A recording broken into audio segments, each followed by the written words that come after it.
Week 5.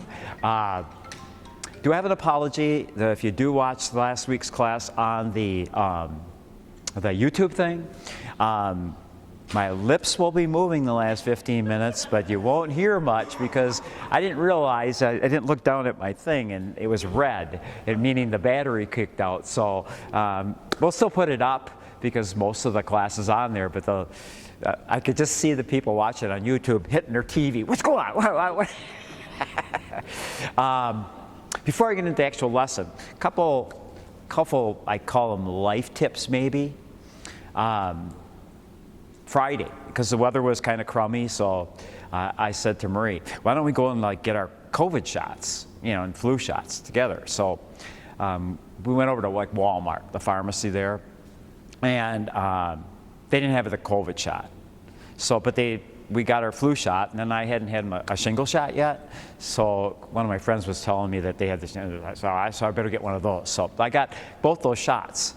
And you know how when you get those shots, at least at Walmart, they have these little round bandages. And they put that bandage on, because I get them on each arm, So he puts those little, and then they give you the shot. Didn't think anything of it. Well, of course, by the evening, the shingles one was getting pretty sore, and that was on the left one. He warned me that one. This one wasn't too bad. Then I was like, going to take a shower before I go to bed, and I forgot all about the bandages on there. So I'm going well, I got to take these off. So I grabbed this one and I started pulling. So my tip is, guys, because girls, you don't have hair on your arms, but if you got any hair on you, go shave before your shots. That's my message to you. It'll save you a lot because I'm telling you, when I pulled this one off, I wasn't even thinking about it, and I went, oh! So my tip is shave before your shots. Just a tip. It'll save you a lot of trouble there. The second one, and I was just thinking that as I drove here. So today, I took AJ out for a walk in the morning, but then it was a little too cold to go golfing, so I thought, well, I'll take him out for a river walk this afternoon. And I happened to notice my next door neighbor, they have 6 kids. And the 2 oldest ones, they were next door. And they had used to live there, but they got their own house now.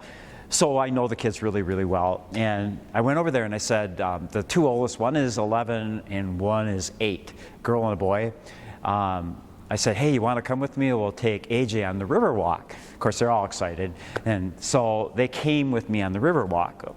And Annie actually lives right over here on Pure Street. And we go down through here and we went down to Oregon Street and then back up to the bridge that goes over, what is the farthest one by the Payne? Oshkosh Avenue, which is probably 4.5 miles. And over the course of that hour and a half or whatever, 2 hours or whatever it took us to walk that, they never stopped talking. Seriously, they never stopped talking. And it was like, I'm going to be in a musical. Oh, do you want to hear me sing? And so they're singing a song. And, I ran the 5K. I ran the same route. And then it's like, oh, I'm getting a controller for my knee. And it's like one thing after another, And I was thinking about that. And this is my tip to you. As you get older, try to bring younger kids into your life because, they're not talking about Hamas attacking Israel. They're not talking about China invading Taiwan. They're not talking about, it's like as adults, we constantly are bombarded with all these horrific things, and you get so kind of down. And all you have to do is be around a kid for a little. And it's it brings you back to, what life is really for most of us on a day-to-day basis. Those things are realities, but if you dwell on them and you focus on them all the time, you lose that child in you. So, and that's one thing about me. my wife will attest to that. I've never lost the child in me, but it is refreshing. So that's my two life tips before I start the class tonight. So this class is about asset allocation. So it's probably, when I say I really believe in passively manage your portfolio. I don't spend a lot of time looking at, oh gee, it was up 10% this year, or gee, it went up $1,000 last month. I just don't pay attention to the day-to-day management and what's going on in the market. What I pay attention to is my asset allocation, and it's the one thing that I do maintain. It's the foundation of my goal as a manager of my investments, because it really is probably the most important thing you can do to reach your objective as an investor. What is your goal as an investor? Because it really, your asset allocation, by that I mean how much you put in the stock market, how much you put in the bond market, really will determine to a great degree the amount of volatility that you will have in your portfolio, especially if you abide by and you keep it simple, like what I have taught in this class. In other words, you can do the best job with asset allocation, but if your stock side consists of 2 individual stocks and your bond side is high yield bonds, that won't even look even close to what the performance of mine is going to be, volatility-wise. Because what you're doing is you're concentrating on just 2 stocks, you're not diversified, and if anything goes wrong with even one of those stocks, you could have a tremendous volatility on the stock side. And if you got high yield bonds, well, you might as well have stocks because of the volatility in that. So that's why I love when I teach this class, and I do talk about long-term historical returns in asset allocation, because you can learn a lot from history to help you in the future, is they're based on what the indexes or those markets have done, both the stock and the bond market. And what you put into those 2 categories can greatly influence the volatility associated with it. So that's one of the things I really like to keep it simple. Oh, I was just thinking, a couple things even before I wanted to mention. Last week, there was really an interesting economic figure that was put out, which really caught my eye. And if you've been following this class, I have said, to me, what's going on in the economy is very much like a balloon. It's inflating. So just like a balloon, you can take a balloon and you blow air in it. What's inflating our economy? It's the economic growth we're having. We have really, really strong economic growth. And strong economic growth creates a tremendous amount of jobs. So as we're creating all these jobs, we have all these new people that are now working that weren't working before. They're earning more money. And what are they doing with that money? They're spending. So it's fueling even more economic growth and even more hiring. And like, you got this balloon, and as it grows, it inflates. But as I said, every balloon has a limit on how far they can inflate. And what is restricting that balloon and how much it can go? And I look at it as the Federal Reserve's interest rate, or interest rates is the really restrictor to how much our economy can keep growing without having a recession or something to make it not just necessarily, I don't like to use the word blow up, because the economy won't blow up like a balloon will, but get it to start contracting. And one of the indicators that's inflating our economy is job growth. And last week, the government reported the job growth for September. Our economy created 333,000 jobs, which was like double what economists had thought which is an indicator that all these rate hikes that have been implemented so far, they still haven't taken enough bite out of the potential for economic growth, that the economy is still expanding at an unsustainable rate.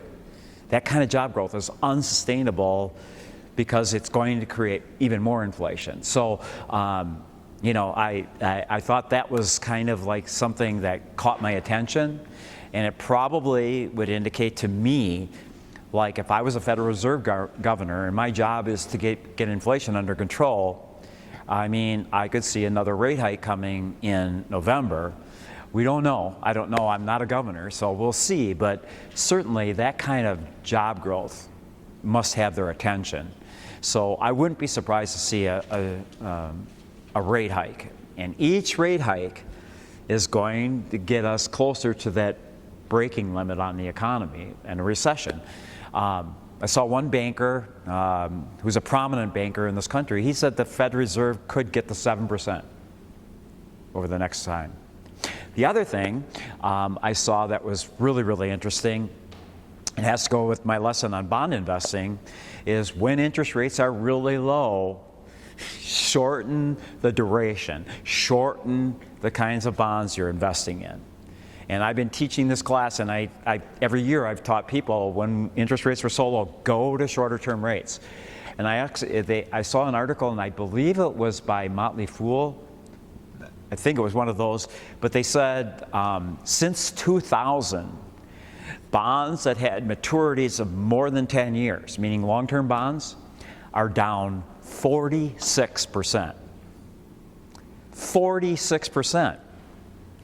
And if interest rates, because what you see in the bond market going on right now is you're seeing intermediate term and longer term bonds, they're rising, continuing to rise.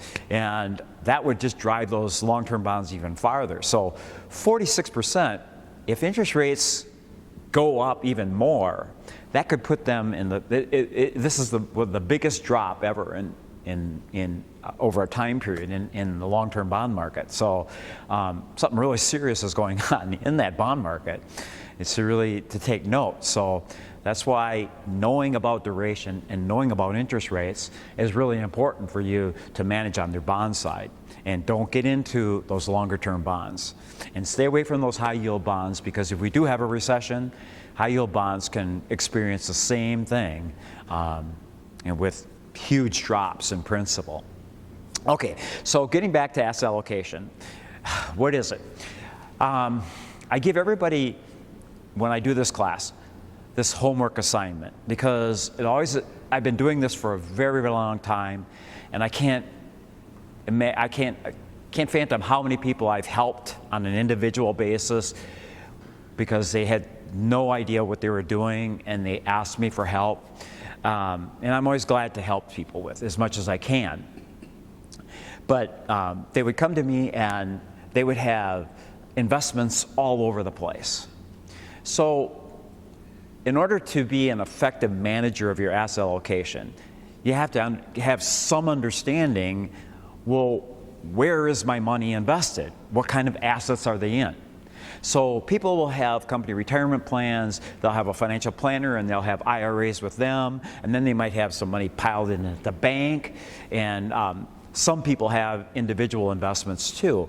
But what you really need to do and if you're married, you got to do this as a team. So this isn't like the husband does his thing and the wife does his thing, and you're a team. So try to work together on this whole asset allocation. So your homework basically is, what you need to do is you need to get a piece of paper or something. You can do it on the computer, but you get two different categories, and you put fixed income, and then you put equities. So just draw a line down the middle. It's simple as this. On the fixed income side, what you do is you look at anything that has like bonds, as a bond. That would include if you have money in the bank in CDs, if you have money that's in a bond fund, if you have what's called a balanced fund. If you have, you see in you're invested in a balanced fund. Well, that balanced fund is probably 60% in the stock market, 40% in bonds. So then you would take the 40% of the 100% and you would put it over here on the bond side if you had a balanced fund. Trying to think of anything else that would go on this side. Any money that you have in the bank, if your local bank, in a savings account, parked in a bank. So you got to have an idea of how much you have in fixed income. On the stock side, obviously, it's anything that has stock market in it. And if you have a balanced fund, 60% would go into here. So you list all of that stuff, then add it all up, and get totals on here, and then figure out what your percentage is. And that will be your asset allocation. So people get very, very confused. They'll say, but I have an IRA. An IRA is not an investment. An IRA is a tax shelter in which you put an investment. Oh, I have a 401k. Okay, well, the 401k is the tax shelter. It's the investments inside that you look at to get this.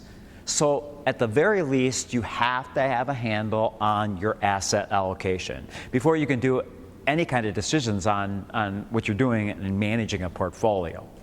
So it's interesting. I once read that people spend a majority of their time on selections of investments where they should be spending a majority of their time on asset allocation, and I think it's absolutely true. It is so true. Because if you look at the percentage of one's portfolio that explains movement of your investments over time,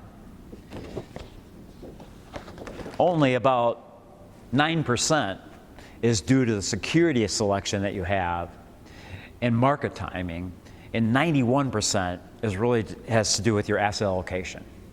That's why this asset allocation is so important.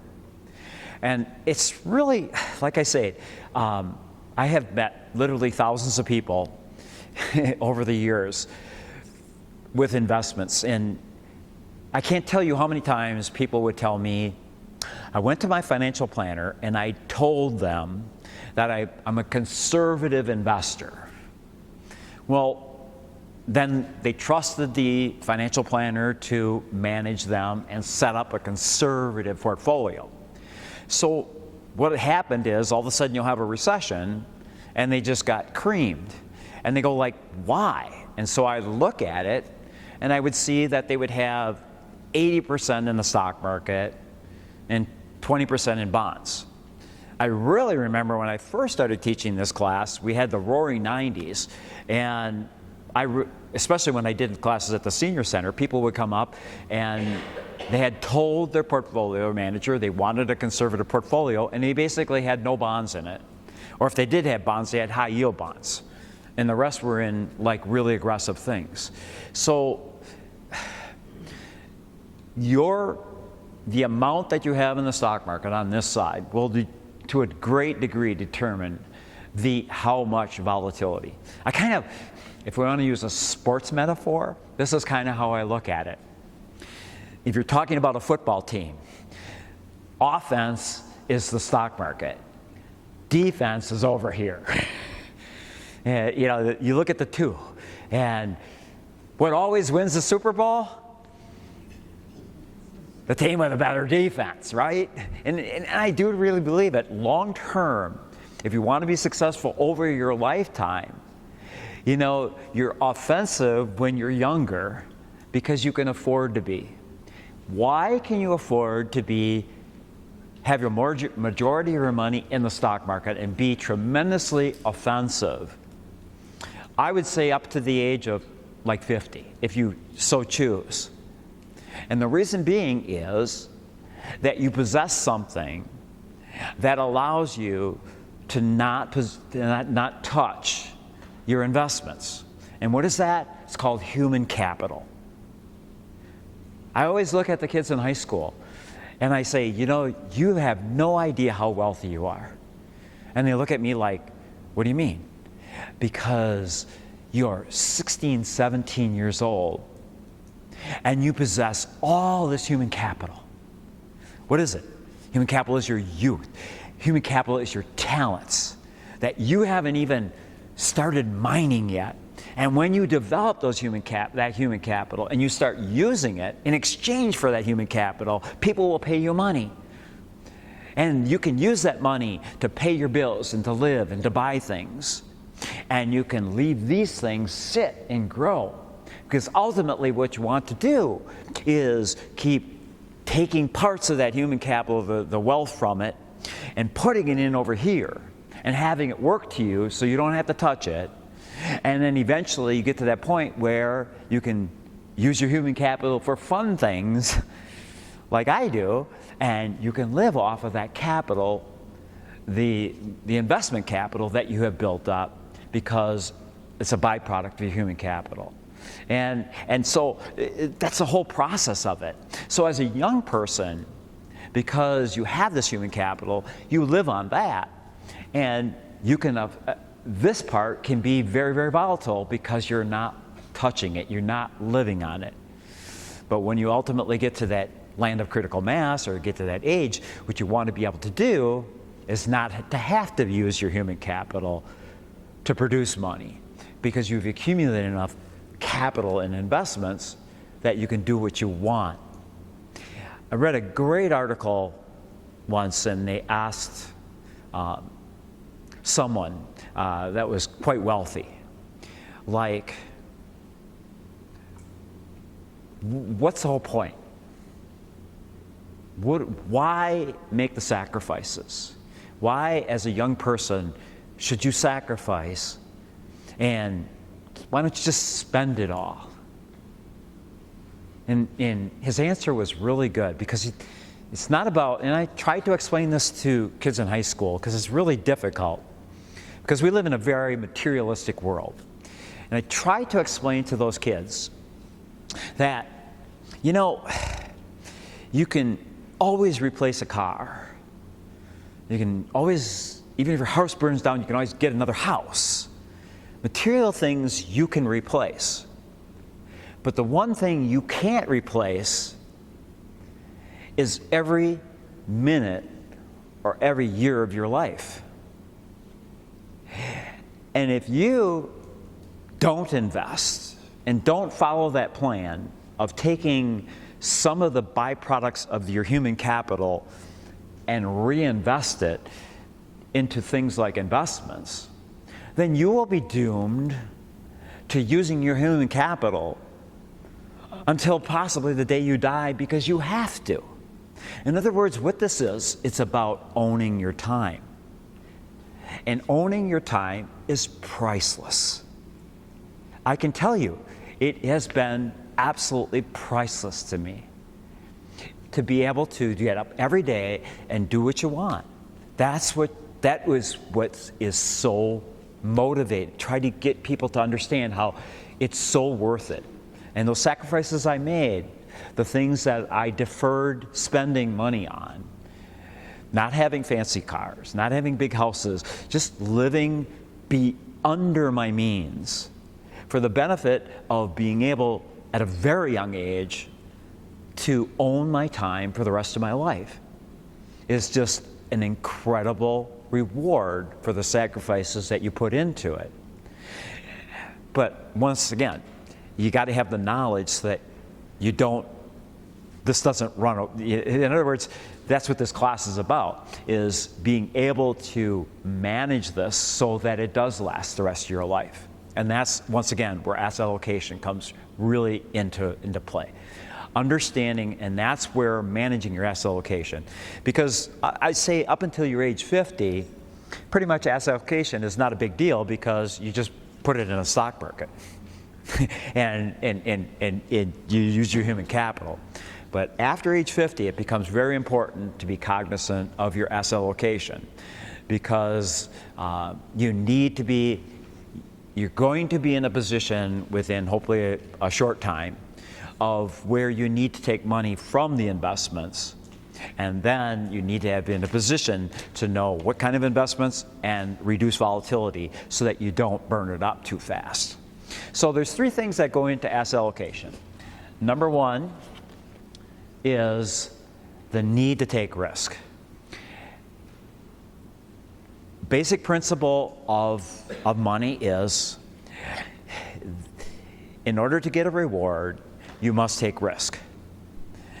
Because if you could get rewards without taking risk, why would anybody take risk? So the reward you take for taking risk is a higher return. The second is, what is your tolerance for risk? So everyone seems to have a very high tolerance for risk when the economy is humming, everything is hunky-dory in your life, you got a great job, everything seems to be going great. Then everybody has a real high tolerance for risk. But all of a sudden, when the economy does turn, and we do have economic cycles, and you can have a nasty bear market, all of a sudden, it gets really hard, and you start realizing what your true tolerance is. We all have a different tolerance for risk. Now, how do you manage your tolerance for risk? I have a very, very high tolerance for risk. So why don't I take really risky investments? Because I understand that the reward for that risk isn't worth the psychological pain it will cause. I just understand it. I was never tempted to put money in Bitcoin. I've never been tempted to put my money in all of these fancy things that come out because of experiences that I had when I was young. Anytime I would take something that was super high risk, it inevitably blew up. It just blew up because it was a high risk thing. It might have done great for a while, but they blow up. They just do. That's the nature of that beast. So I have a very high risk tolerance, so why don't I have, as I say, I love the total stock market index approach. It's the best way to manage your risk in investing in the stock market because of its extreme diversification. So why don't I have a much more aggressive asset allocation than 50-50? Because I have the tolerance for it.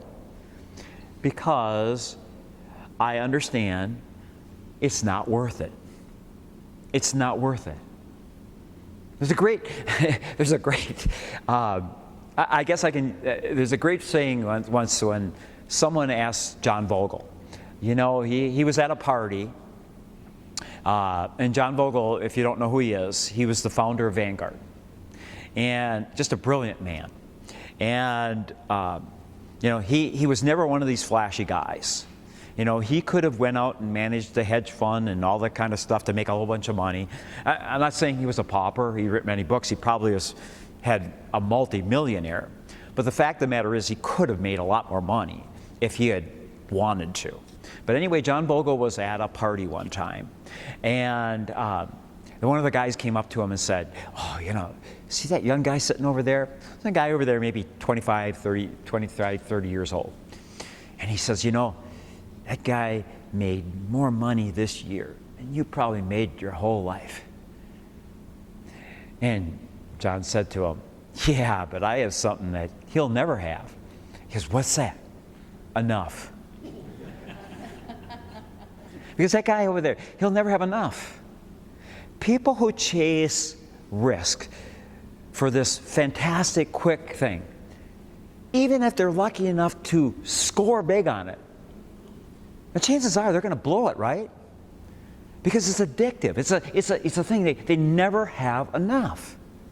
And I know I could have made a lot more money in my life if I wouldn't have taught these classes and just applied my knowledge and managed people's money for them and stuff like that, because a lot of people would have had me manage the money for them. But why? I have enough. And it's the same principles I apply to investing and my asset allocation. I'm very happy with 50-50. And one of the things that gives me this peace of mind about being around 50-50 is the fact that if you study historical data, that the difference in long-term return between a 50-50 mix and say 100% in the stock market is just a matter of maybe 1.5%. And the truth of the matter is that me being 50-50, investing at the low cost that I'm at, and the tax efficiency that I've incorporated at what I'm doing, I'm probably outperforming that guy that's at 100% who's paying 2 or 3% in expenses every year. Because he's paying 2 and 3%. His gross might be higher, or net, but he isn't netting what I am. So anyway, understand, we all have this tolerance for risk. But one of the things that helps you to become there's the physical or the psychological tolerance that we all have. But the one way that, and this has been my experience, the one way that you increase your tolerance for risk is through knowledge. If you have knowledge of what historically markets have done with various asset allocations, it gives you that confidence that to hang in there and tolerate the volatility. And finally, the thing that really, has to do with me is I've moved to a 50-50 mix a long time ago, way back in 2000. And why did I do that? Because of time. Back in 2000, back in 1992 actually, since then, I've been in a position where I've been taking money out of my portfolio to live. I have no pension, I don't have this income coming in, so I have to live on my investments. So if you're living on your investments, then you can't be 100% in the stock market, because when you experience a 50% drop in the stock market, as we saw in 2000 or 2008, and I'm drawing money from it, that's devastating financially, because you're losing 50 cents on a dollar, and then you're spending off the 50 cents that's remaining. You really will run out of money fast.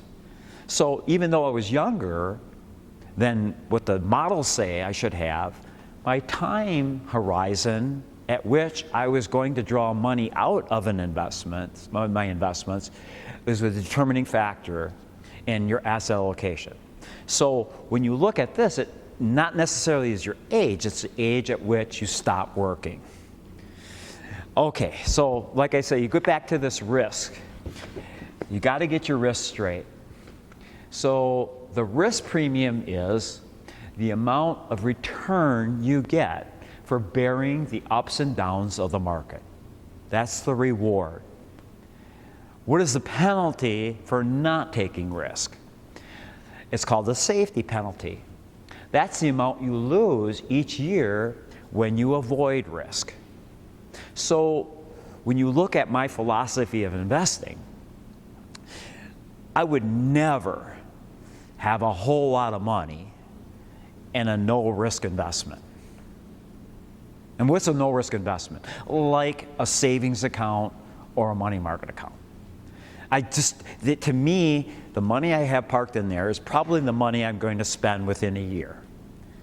I don't park a whole lot of money in low things. So the safety penalty you have when you park it in, especially when you saw the 2000s, when we had interest rates at virtually zero, that's a huge penalty. That's why I don't advocate people who get nervous or they think that, oh my God, there's going to be a bear market, so they take all their money out of the stock market and then they put it in cash, and then they're sitting there. The penalty they're going to pay is when this turns around and you have a recovery, you're sitting there making zero when the stock market might be back up 20%. So that's why the money that you put in no-risk investments, to me, should be the money that you're maybe allocating for spending within a certain period of time. I've had numerous times where my brother has called me because he's got a couple of daughters that are in that age right now where they're getting into the real world, and one wants to start a business, and she had like $10,000 saved. And she was asking, well, I'm probably going to be spending it next year. where can I put it so I get a good return for the next year? And I said, not the stock market. Anytime you're going to be spending money within a year or two, you know, that's not a long-term investment. That should be what you say, you're willing to take the penalty of avoiding risk because you want to have that principal there. But when we're talking about investments that over time, or even retirement that for the rest of your life, a good bond fund would be a low risk one, less risk than the stock market, but you're not completely suffering the penalty of taking no risk. So this chart kind of shows you how much the long term. Okay, I use this oftentimes when we get in periods where you have prolonged periods of abnormally low or abnormally high returns. So as you say, the thing you should always know that the longer the stock market is above an average return of 10%, the closer it is to a return that's going to be much less than 10%. And the longer the market is below the return of 10%, the closer it is to be going much higher. So why is that? Is because there's a basic principle in investing, which, you know, I was talking to Jane before class, and we were talking about investment philosophy, and this is what, and she said, she used a word which is really, really good. So I'm going to plagiarize and use that word because I loved it. It's timeless. This is a timeless thing that you see in investing, and it's called reversion to the mean. Markets revert to their mean return. So, like, we've had a very long, prolonged period where interest rates, if you had money in like money market accounts and savings accounts, were at 0 or 1%. But the mean long-term return is around 3%. The bonds, you see historically, they can be all up and down. We had a long period where the return on bonds was much lower than 5%. But really, that to me was just reverting back to the mean average return because we had a long period where the average return was above the mean. And the stock market is the same thing. When you have a prolonged period where the market is below the average of 10%, you can be darn sure probably it will revert to the mean and we're going to have a very powerful rally. And it was one of those founding principles that I always had in my head when I was teaching the class in the 2000s, when we had basically a 10-year period where the total stock market index had a total return of basically 0. In my head, I said, you know, that means if we're going to revert to the mean return, we're going to have some very, very good years coming up, and it did happen. So when you look at the three different asset classes, savings, bonds, and stocks, these are kind of the average returns that markets revert to. So keep that in mind when you're a younger person and you're setting up asset allocation models and you're thinking long term. On a yearly basis, it's not accurate to say, oh, I'm going to get, if I put my money in the total stock market index, then every year I'm going to get 10%. There's probably going to be no years in your life when you actually get 10%. It's either going to be below or above, but the average is going to be revert to around 10%. When you're looking at bonds, it's going to be somewhere around 5%, and in cash, 3%. But this goes back to that need to take risk. This is $10,000 invested in the three different asset classes, stocks, bonds, and savings. And we're looking at a 40-year period. If you put $10,000 in the stock market and it returned 10%, the $10,000 would have grown to almost $500,000. If you put $10,000 in bonds that returned 5%, it grew to $80,000. So that's significant, isn't it? So you're saying, well, gee, that's the penalty you paid. Okay? And then if cash, it would have grown to $30,000. So you need to take risk as a young person. You need to take that risk if you're going to accumulate enough assets to get where you want to go. But then, volatility. This is one of the things that helps you to handle that risk. You look at how much these three assets deviate from zero over time on a 1-year basis. History says there's just about almost 100% variation between the returns in the stock market. It can be down 50% or it could be up 50%. History has done that. That's the range at which stocks can operate. Bonds, it's narrower, but it's still significant.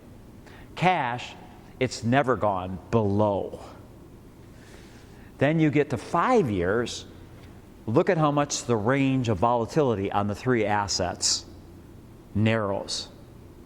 And when you get out to 10 years, you basically find that there's been no 10-year period where you've had negative returns on any of the three. So it's time.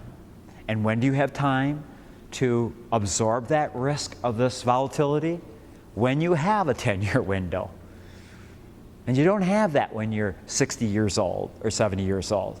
You know what I mean? So, and you're living on your portfolio. Here's another thing that helps you to tolerate risk. This chart is just, okay, so let me, before I show you this chart, think of it this way. If I said, if I gave you money and would you bet it on something that you had given a year, you have a 70% chance of winning. Would you want to play that game? If I gave you some money and you had to bet it for a year, and a year later you collect, you had a 7% chance of winning. That sounds like a good bet? Sounds like a good odds. You know? Nothing like buying that lottery ticket right now where the odds are what? How about that same game? If you bet it, and I gave you 5 years, you had a 90% chance of winning. That's a good game, right?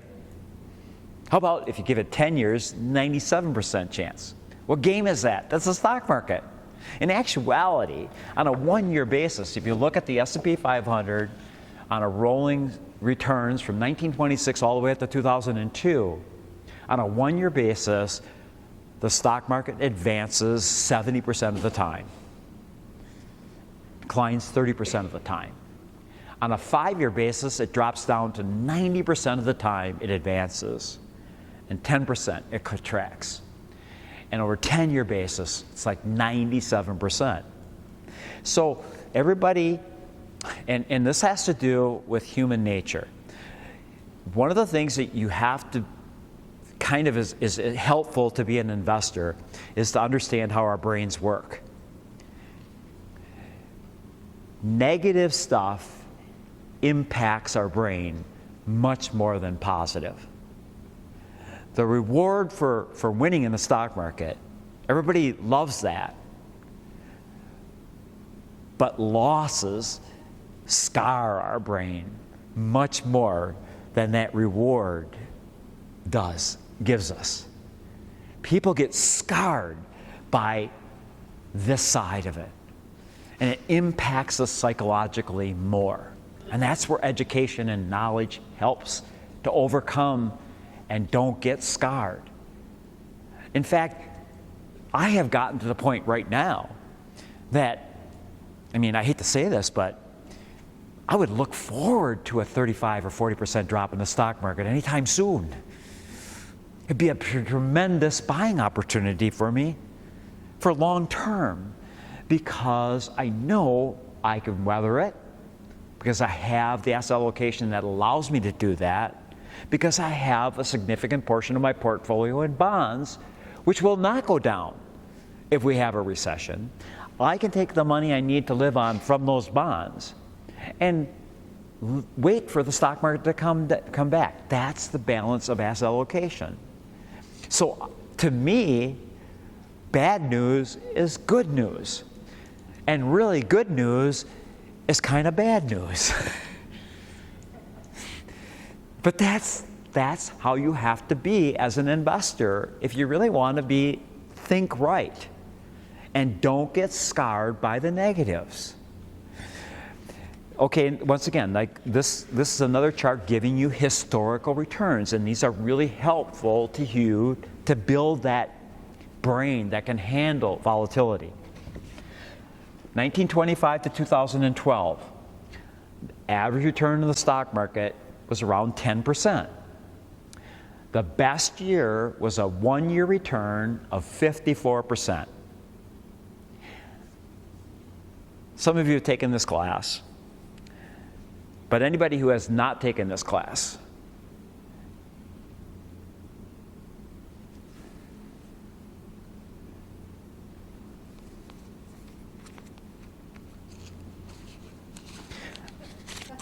I will give you $1 if you can give me the decade in which that 1-year return was 54%. Nice crisp dollar. Come on, give me a guess. It's $1. 2012. 2012. Wrong. A decade. I'm giving you a decade. I'm not even asking for the year. Nope. It's the 30s. I can read it. Oh. I can't lie. Oh. Yeah. It actually. I'll give you the $1 anyway. No. Yeah. I got to give you the $1. I take my. I give the money even to cheaters. Anyway. 1933, the Depression. During the Depression was the all-time best, one of the best years in the stock market. That's crazy, isn't it? Because you think of, God, the stock market got devastated in the 1930s. And yet 1933 was the best year ever in the 1-year return. Okay.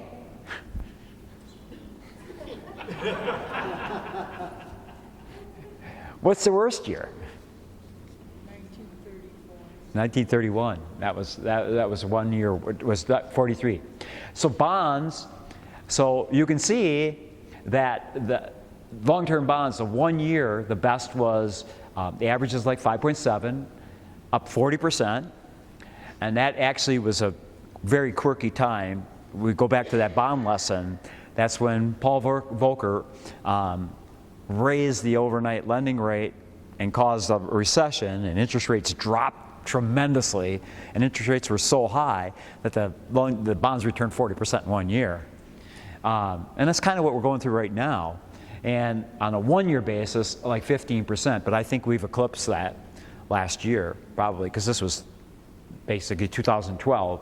And then cash, averages around 3, but you can see it never was a negative return. So these gives you some idea of the historical returns and some of the volatility.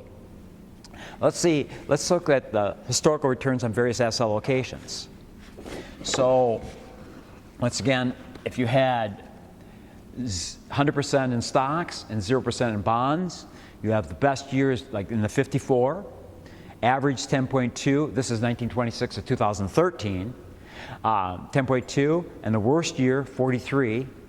If you have 10% in bonds and 90% in stocks, you can see it lowered the return because you took a little less risk, brought the average return down just a minimally, and your worst year was down 39. So correspondingly, the more you put in bonds, the less downside volatility you had. Let's get down to the more balanced ones here. You have 60% in stocks and 40% in bonds. It dropped down from 50 to 36, average 8.3. And I really put the averages in here because you went from 10, so that's less than 2% different in long-term average return. And your negative was down to only 26 here. And you get the balanced one, which I like. It's 32 is the best, but your 8.8, which is really odd because it's higher than this. That's one of those quirky things that happen. And your downside is down to 22. So you see how you capture on average was 8.8 versus 10. You gave up 1.2% average return, but took much less risk on this side. Down from, what was this one down over here? Down from 43, so you cut that almost in half. That's what bonds have done for you. And then you get the conservative, really conservative one was 80% in bonds and 20% in stocks. Average drops to 6.7, and then 90% in bonds and 10% drops to 6.1. So you can see correspondingly your average return, it drops proportionately, and this drops proportionately too. But it doesn't like fall off. You know, so many people think, well, if I go to 50-50, I'm never going to make enough money to stay ahead of my needs and stuff like that. But actually, it doesn't really fall off that much. In the book, Random Walk Down Wall Street, Burton McKeel wrote it. And he says if your financial goal is to get 5%, you can pretty much do that with 0% in the stock market, just going with bonds. But if you're seeking returns in double digits, you have to be 80 to 90%. And the threshold for paying course going with that is you got 20% in the stock market, you can expect losses of around 5%. You get to 50-50, your losses potentially in the low 20s. You get to 70, it's going to be 30% drops. You get 90 or above, you can go 40. So just knowing that that's normal helps you to weather it, because you know it's not going to last. So one of the things that people do, and the study shows it, is there's a term in investing called standard deviation. That means how much does an investment deviate from the average return of the stock market. And the higher the deviation, the more risk, more volatility associated with it. And what you find with people is the more that they have risk invested in riskier type investments, the more they have a propensity to not tolerate the risk. In other words, the reward is there to put all your money in small cap. I mean, the potential reward is there. The potential reward to put in really good investments in there or having a higher asset allocation is there.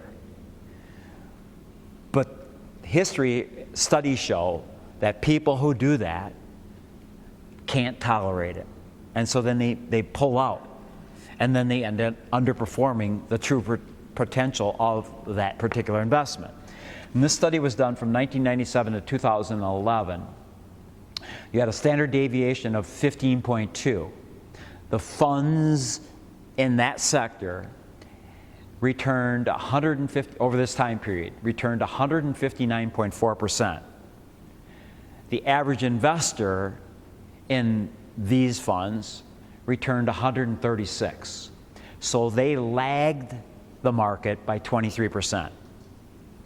You bump up that deviation and you get up to 19.5. So this is significantly more risky and volatile. Those funds returned 146.6. The investors only returned 96.1. They lagged by 50%. You get the highest ones in the study was 28.2. Those returned 205.1%. The investors returned 122%. They lagged by 82.7%. So people put their money in there because these funds had a history of super high returns because they were risky. But when they were faced with the volatility that was associated with getting that risk, they bailed and didn't get that return. That's human nature. You're all human. We all are human. And so we have to understand ourselves. And the best thing you can do is don't put yourself in that position. You don't need it. You don't need it. Okay, so let's see. That's kind of with this one, I'll save that. Here's another one that it shows the recession of 2008. I mean, that's the last really bad one we had. And it showed various asset allocations based on the market, stock and bond markets. If you had $100,000 invested in these assets, 90% in the stock market, 10% in bonds. Your $100,000 in January 3rd of 2009 would have dropped down to $58,956 if you were 90% in the stock market, 10% in bonds. If you waited and tolerated it and didn't bail out on it, by 2017, it would have grown back to $227,453. That's the element of the risk associated with that asset allocation given time. You gave it, 8 years, and it bounced back significantly, more than doubled. A 70-30 dropped to 3,11. That bounced back to 209,000. A 50-50 balanced portfolio dropped down to only 76,000. So you had basically about a 25% drop instead of a 50% drop. And by 2017, had bounced back, and you almost doubled your money back. So you can see that given time, they all bounce back. But you associate the downside is your asset allocation helps you on that downside. It really does. This is another chart showing you a 50-50 mix, and I got this from Vanguard, and it was 1960 to 2005. A 50-50 mix returned an average of 9.1 over that time period. And your best year was over that time period was 1995, where it returned 27.7%, and your worst year was 1974. It was down 14.4 for the 50-50 mix, and there were 7 years with a loss. And that same time from Vanguard, 1960 to 2005, once again, the best year over that time period was 1975. And remember, the 1970s were a real poor year throughout the 1970s, yet they had a great year in 1975. It was up 38.5, the market. And your worst year was actually 1974, where in this time period where the market was down 28.4. So once again, your worst year and your best year over this long time period, one following the other. That's why it's bouncing around in time-to-time markets, not a really, really good idea. And there were 12 years. So that association of asset allocation, volatility. But I brought these two charts because I wanted to show you something. These charts are totally based on gross return, meaning you invested in the stock market or the bond market, and that's the gross return, no expenses. So, as I said, the average investor, if you take management fees and all those other expenses, if they're paying 2% and they had 100% in the stock market, their gross return would have averaged 10.4. But if you took 2% from it, what would be their net return? 8.5, right? Because they had the expenses taken out. And over that time period, if you had low expenses, you would actually outperform with a 50-50 mix using the low expenses I use. You see that factor also in this asset allocation, why it's so important to pay attention to expenses. Because if you're doing everything right with asset allocation and you're paying 2 or 2.5% in expenses, then the returns or the models are going to be not work for you. The stuff I'm showing you is not going to work because these are based on the returns of markets. And the expenses involved will deviate from those returns. And that's why getting those really, really low returns of just a few basis points is important so that you capture and these charts are useful. How about time periods? Because we talked about time is a very big factor in asset allocations. So how long do bear markets last? These are some of the bear markets that from the 1956 to 2000. And you could extend to 2008 because 2008 was also a big one right here. The bear market that started in 1956, total decline of 21.6, it lasted about a year and a half. The bear market of 1968 lasted about a year and a half. The bear market of 1973 was one of the really bad ones in history. That lasted almost 2 years. What I mean before the recovery happened. 1981, that lasted, so what you see a pattern here, a lot of them about a year and a half. The one in 1987, I remember that one. That was only like 3 months. And then March, that was a really long one, 48, and that one lasted 31 months or almost 3 years. So, but on an average, I would say that when you get into bear markets, it's usually about a year, year and a half, 2 years they'll last, that you're in that bear market period. A lot of times you're in a bear market before you're in one, and you know you're in a bear market too. So anyway, I think I did enough on different returns. So one of the things you have to do as a manager of your own portfolio with asset allocation is you need to manage it. So it's called rebalancing. So like I say, I have a target of 50-50. But in actuality, I didn't bring an eraser here. But in actuality, I'm not strictly 50-50. So I will start out like 50-50. That would be my goal. But I let the window go. And if this is the stock market side, I will let this deviate from anywhere from the low 40, the mid 40s, all the way up to like about 58. So I have a 10 or 12% window. So I don't sit there and every time it gets to 52%, I rebalance.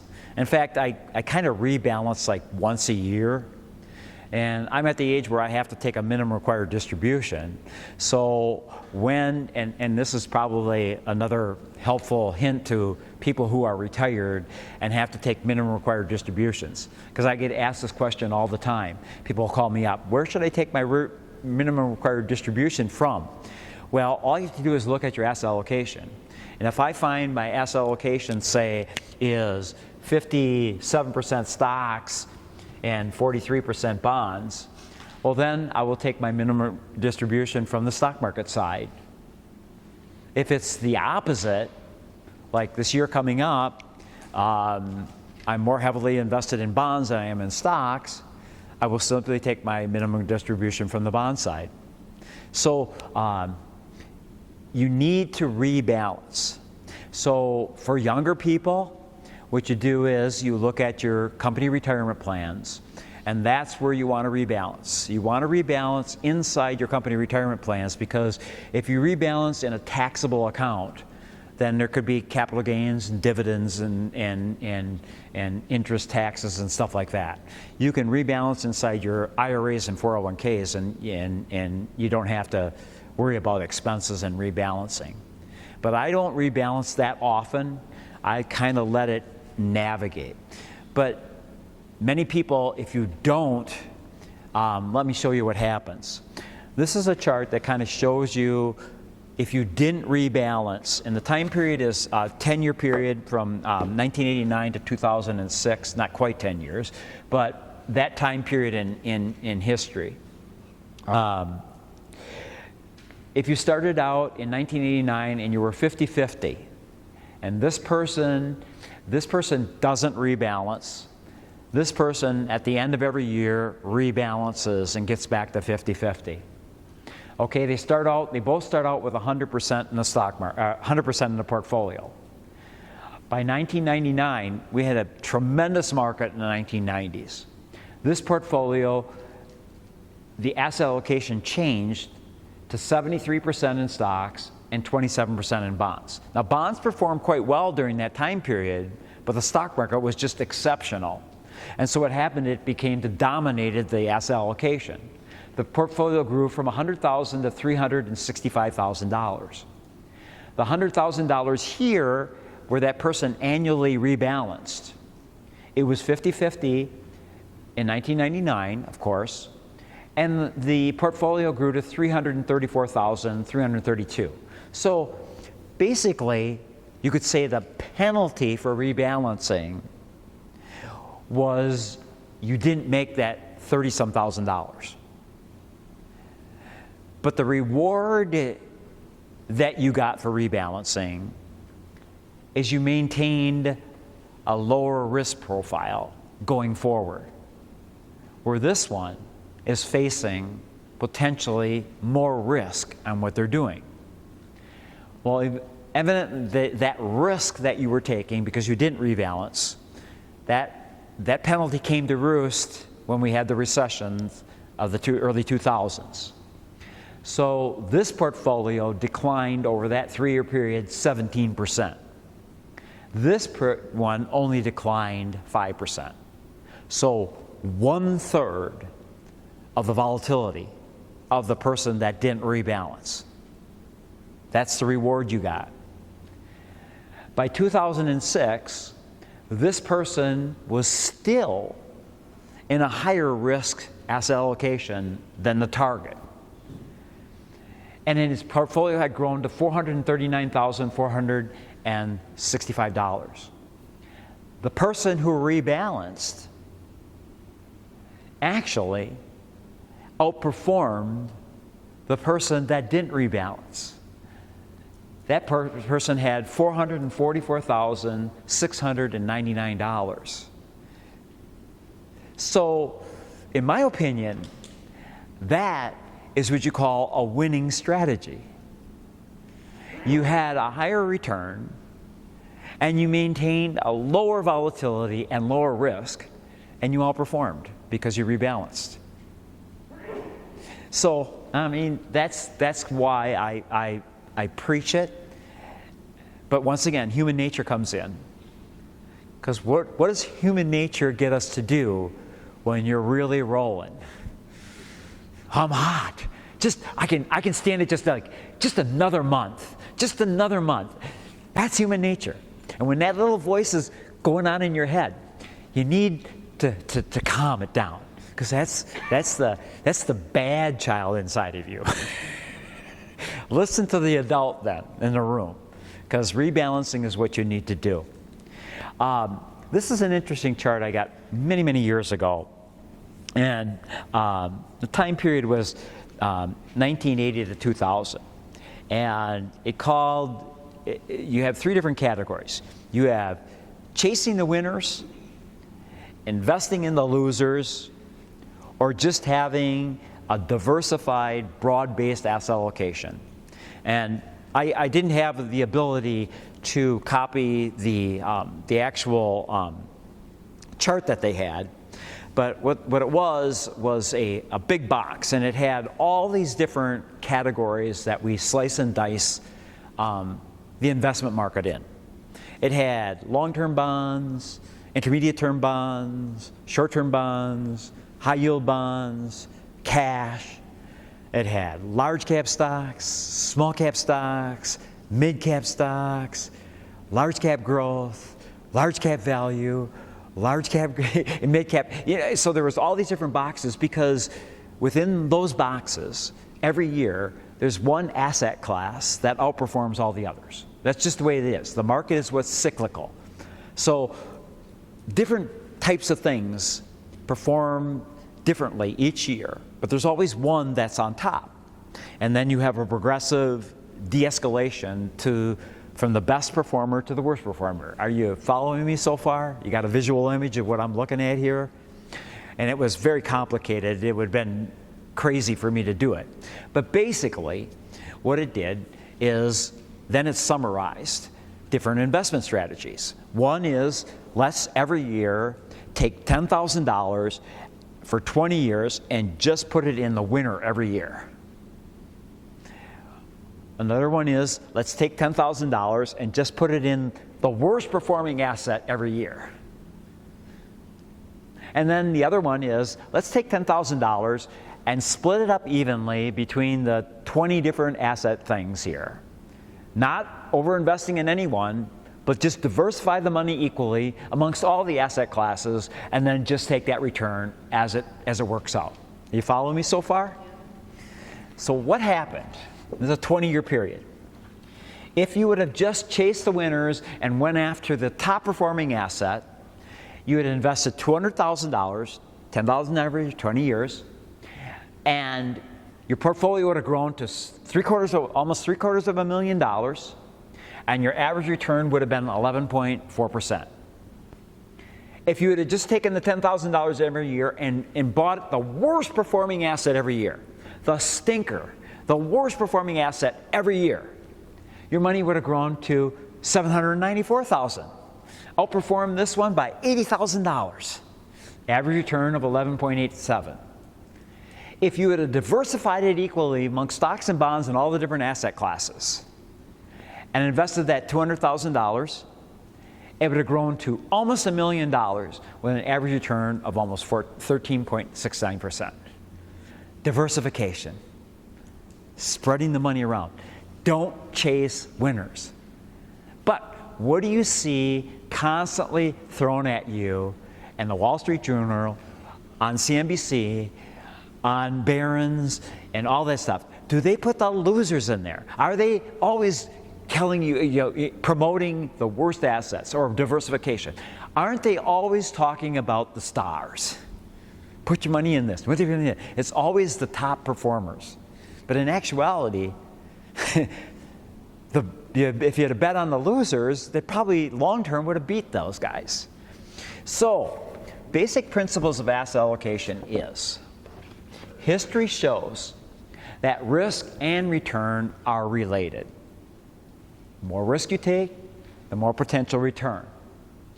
But the longer an investor's holding period, the lower that risk becomes. Rebalancing helps to reduce that risk.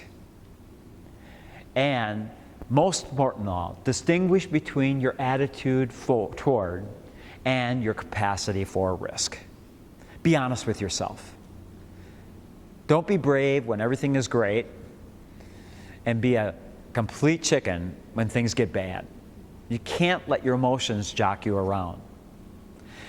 So, there are some wonderful options that have arisen for investors that if you feel, well, geez, that might be a little too much work for me. This might be this whole thing of making sure I have a diversified portfolio and I watch my asset allocation and all that kind of stuff. And most companies have these, but you actually, from the time you become an investor at a young age until you retire, you can actually have all of this stuff done for you at very low cost at Vanguard or Fidelity or Schwab and then in something called target retirement funds. So if you're looking at your company retirement plan, oftentimes they offer target retirement funds. That's what target retirement funds do for you. Exactly what I'm teaching you in this class is you put your money in, you pick a target date out there in the future, they create an asset allocation that follows all these principles that I talked about, and then when you get to retirement, you'll have a balanced portfolio. Once again, just because it's a target retirement fund does not mean it's necessarily a good one. You have to do your research. The ones at Vanguard are very highly rated because they use indexes, they have low expenses, and I've looked at their models. They're very apropos to what I think is really good.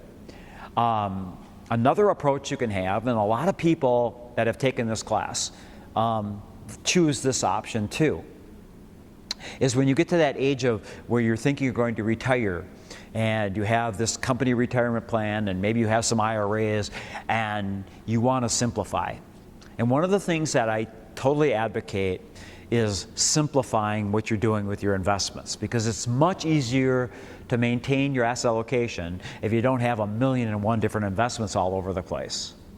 In actuality, a person can have a professionally managed portfolio and have a globally diversified stock and bond portfolio that maintains an asset allocation target that we talked about in this class using one mutual fund. And that is called a life strategy mutual fund. So at a place like Vanguard, they're called life strategy funds. And what the life strategy funds have is, like the one at Vanguard, the moderate growth life strategy fund has 60% in the stock market and 40% in bonds. On the bond side, they have like the total bond index, and they have a total international bond index. I don't know if they have inflation protected securities in there. They might have some of those too. And then on the stock side, they have the total stock market index fund and a total international stock market index fund in there too. But basically what the managers do, and I think the expense ratio the last time I checked was like 17 basis points, and it might be even lower now, meaning 17/100ths of 1%. And what they do is you would put your money in there, and that manager would maintain that asset allocation for you for the rest of your life. And you wouldn't have to rebalance because he would do that for you. And if you took money out, obviously, he would take it out of the pool. He would do it whatever asset needs to for rebalancing purposes. You wouldn't have to make all those decisions. So investing successfully and doing the right things has become as easy as picking just one fund if you want. I choose to use the bond fund that I use. I have two funds. I use the total stock market index fund for equities, and then I use whatever bond fund. I'm using the intermediate term one right now, but for me it's two funds, so it's really easy to rebalance when I need to. There's another point to this whole lesson too about simplicity, and it has to do with estate planning.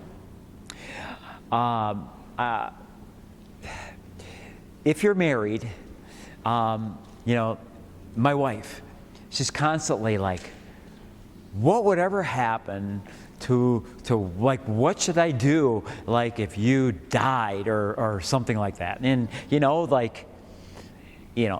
they say in the game of sports, Father Time is undefeated.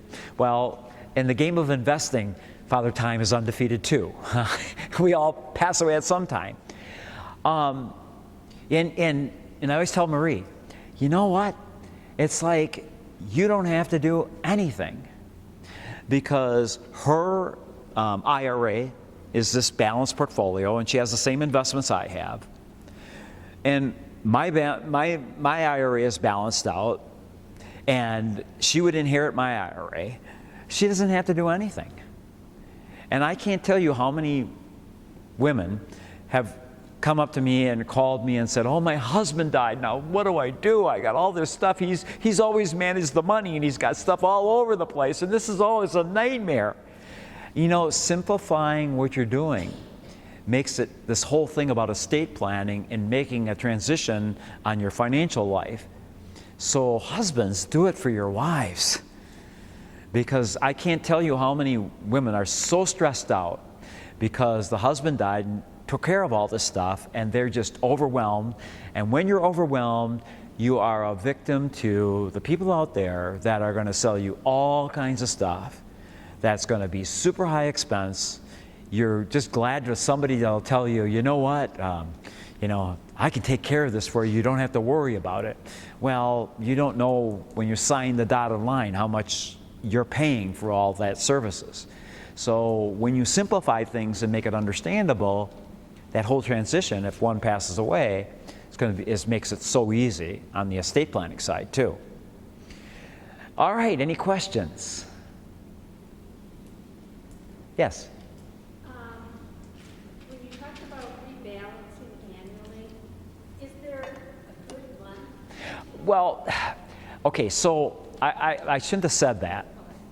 Okay, so I watch I get like quarterly statements, and I will look at it, and I watch my asset allocation, but there has been times when I've gone 10 years without rebalancing, because you see, ultimately when you do retire, you're living on your investments. So you're taking money from the investments. So for many, many years, I never had to rebalance, because I just rebalanced by taking whatever asset was out of balance. So when the stock market was doing so well, I would take money out of the stock market on my RMD, or before I took IRMDs, I mean, I retired at a very young age, so I was taking money out of the stock market many times because we had these tremendous runs in the stock market. I would take it out of the stock market for my living expenses, and then when we had recessions and the stock market was down, then I would take it out of bonds, because bonds would go higher on the asset allocation thing, see? So I didn't have to rebalance. I rebalanced by spending it. That's easy. But like when we had the tremendous run, you know, a couple times in the last 10 years, I actually had to rebalance a couple of times. But I just did it when it was necessary. But it was like once every 3 years or so. So it's not something, you'll find your asset, I mean, even like that chart I showed you that was that long period, it takes quite a while. That was 10 years before it went from 50-50 to 73. So you just have to be aware of it. And that's why I say, if you give yourself that 8% or 9% on the upside, because remember, if you're 60-40 and you have a recession, it's not going to go down a whole lot more than 50-50. It's when you start getting 75-80 that it will be much more significant. So that whole thing of rebalance is not a lot of work, and you don't have to be watching it all the time. You just be aware of it, and when it gets to the upper limit, then, you know, it's just really easy. Just call them up and say, hey, could you take X number of $1,000s out? In your case, millions out over here. And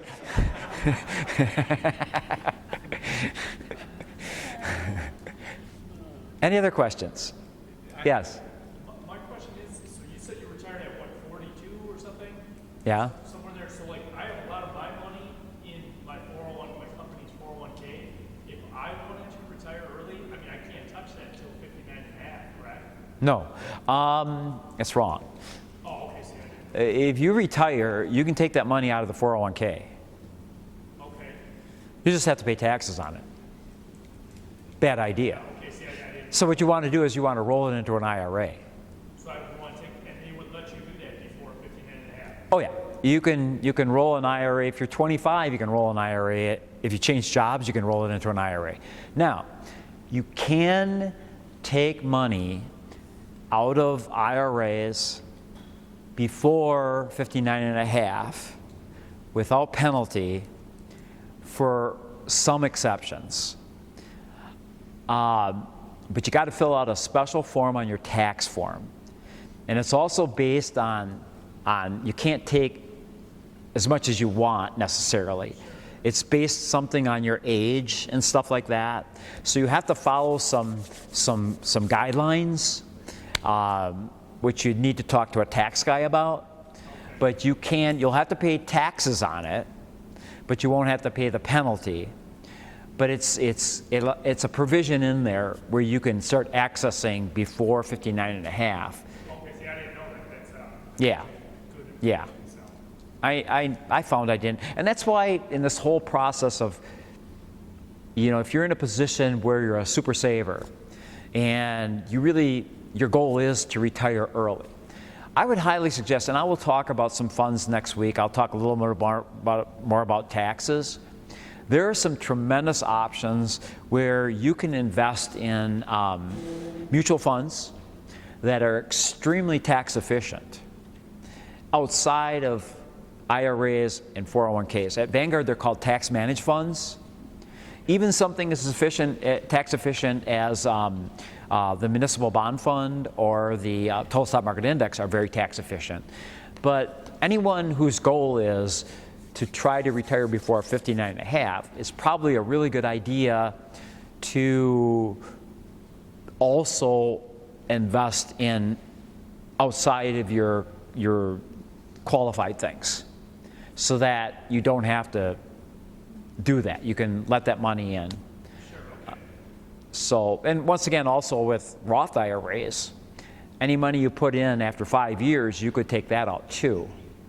But I discourage that because the idea of, I think Roth IRAs are great tools to have as an investor when you do retire, because you can keep yourself in really low tax brackets by adjusting how much you take from like a taxable IRA or company retirement plan, and then from a Roth to keep your overall taxable income down, so that you can be really efficient and be in a really low tax bracket.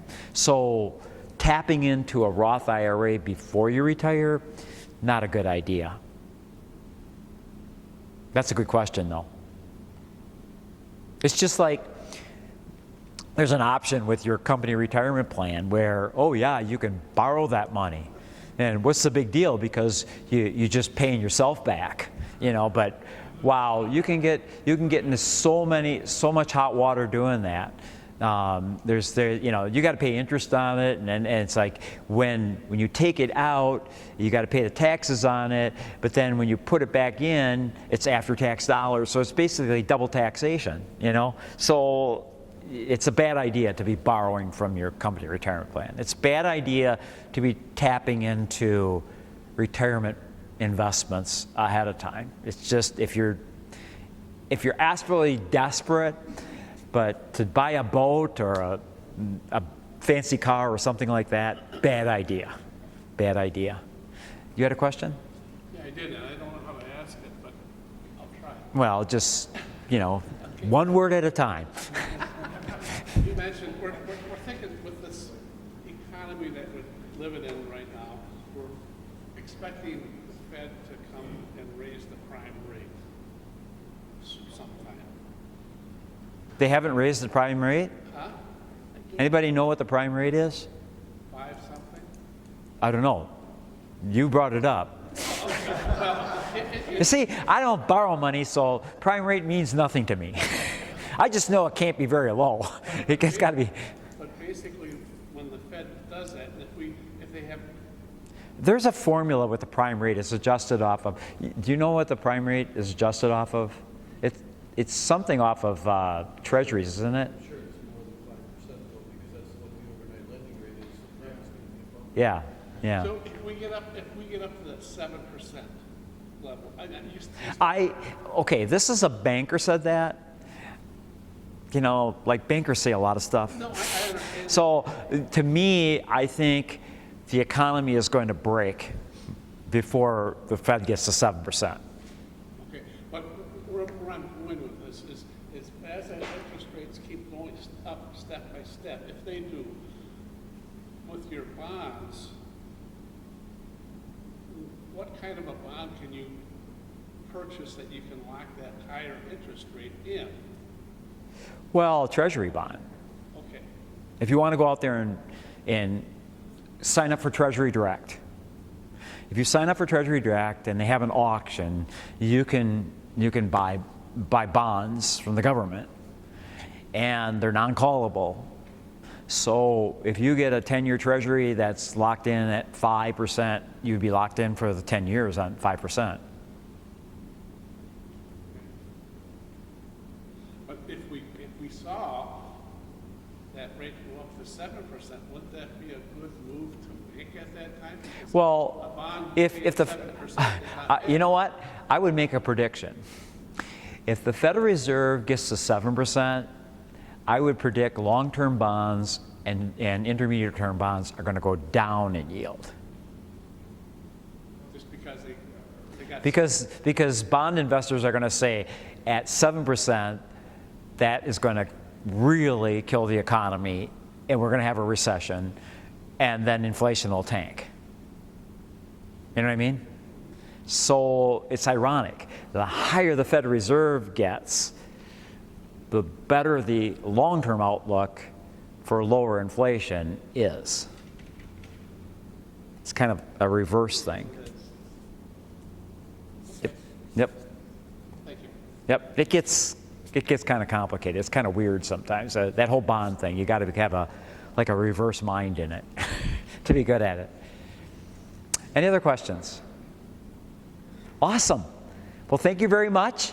And if you can pile up stack the chairs as you're leaving, get them in a pile and save the work.